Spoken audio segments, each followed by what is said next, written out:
पिछले कई दिनों से माड़ब पॉलिटेक्निकल कॉलेज चर्चाओं में बना हुआ है। दरअसल चर्चाओं में रहने का कारण है माड़ब पॉलिटेक्निकल के प्रिंसिपल, क्योंकि प्रिंसिपल पर आरोप लगाए गए हैं कि 4th क्लास के अरशद नाम के कर्मचारी के ऊपर प्रिंसिपल साहब ने चाकू से वार कर दिया।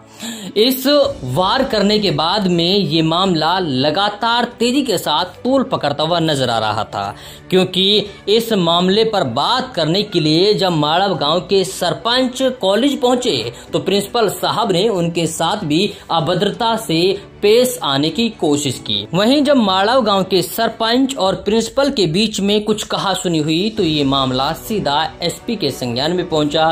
डीएसपी और एसडीएम से बातें हुई तो वहीं पर जब ये मामला तेजी के साथ आगे बढ़ता जा रहा था तो इस मामले पर संज्ञान लेते हुए फिरोजपुर झिरका के विधायक मम्मन खान माड़ब गांव के सरपंच से मिलने उनके घर पर पहुंच गए, क्योंकि ये मामला आगे ना बढ़े और माड़ब पॉलिटेक्निकल कॉलेज की किसी भी तरीके की कोई बदनामी ना हो। इसे देखते हुए मम्मन खान इंजीनियर ने ये जरूरी समझा कि माड़ब गांव के सरपंच से बातें की जाएं, क्योंकि वो एक जिम्मेदार शख्स हैं और इस मसले का समाधान निकाला जाए। खैर, जब इस मसले पर बात करने के लिए मम्मन खान माड़ब गांव के सरपंच से के पास पहुंचे तो उन्होंने कहा कि जो कर्मचारी इस कॉलेज से निकाले गए हैं उनको वापस ड्यूटी पर लाया जाएगा और जो अभद्रता प्रिंसिपल ने सरपंच साहब के साथ की है उसके लिए क्षमा मंगवाया जाएगा। आखिरकार वार्तालाप के बाद में क्या कहते हैं सरपंच साहब, आइए वो सुनते हैं। सरपंच साहब, माड़ब पॉलिटेक्निक कॉलेज पिछले 2 दिन से विवादों के घेरे में है प्रिंसिपल की वजह से, इस पर क्या कहना चाहते हैं?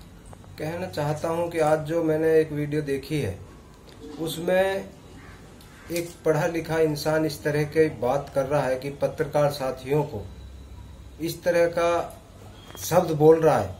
मैं इसकी कड़े शब्दों में बहुत निंदा करता हूं कि उस पत्रकार साथियों को इस तरह बोलने का उसका अधिकार नहीं है। और आगे कहना चाहता हूं जो भी इसमें कुछ हुआ है वह सारा उसकी गलत सोच से, गलत उसके दिमाग जो उसके फितू हुए सारा उसकी सोच से हुआ है। उसने जो किया है, एक आम नागरिक के साथ इस तरह का बर्ताव नहीं होता। जो जिम्मेदार साथी वहां गए थे उनने बिल्कुल उससे शांतिप्रिय बात करी थी और उसने उसका सबूत इस तरह दे दिया कि एक आम अनपढ़ गवार आदमी भी इस तरह का सबूत नहीं दे सकता। वह भी जब अपने घर पे आता है तो उससे इज्जत से पेश आता है, इज्जत से बात करता है, उसकी बात को सुनता है। उसने एक भी ऐसी बात नहीं सुनी जिससे वह एक प्रिंसिपल की हैसियत को हम उसको समझते। तो सरपंच साहब, फिरोजपुर विधानसभा के विधायक मम्मन खान भी आपके पास पहुंचे, 1 घंटा उसने वेट किया है इसी मसले को लेकर, सुलहनामे को, तो इस पर क्या कहना चाहते हैं? विधायक मम्मन खान इंजीनियर जब आए थे विधायक जी, तो उसने अपने यहाँ हमारे इस जो चल रहा है इसके बारे में उसने फैसला के लिए बात रखी और विधायक जी को मैंने सारी बात बता दी है और विधायक जी ने सारी बात को सुना है और उसने जो कमियां हमारे साथ हुई हैं उसका मुझे पूरा आश्वासन दिया है।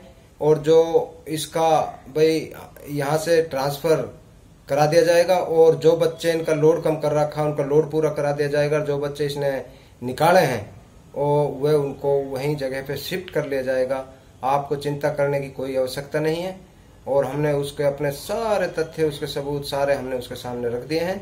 जो आगामी रणनीति के लिए आगे जैसा होगा वह हम मिल बैठ के जैसे भी करेंगे बैठ के हम बात करेंगे अपनी।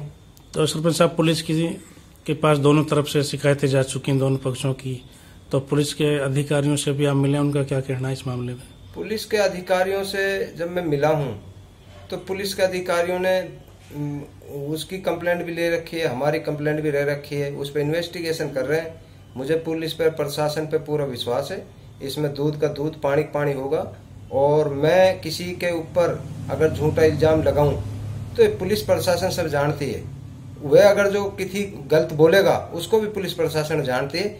एक बिल्कुल सफाई देने से काम नहीं है। जब आमने सामने होंगे तो ये सारी दूध का दूध और पानी का पानी हो जाएगा। और मैं पूरा सबूत के साथ, पूरा सबूत बिरादरी में भी दूंगा और कोई ऐसी बात आई तो पुलिस में भी दूंगा।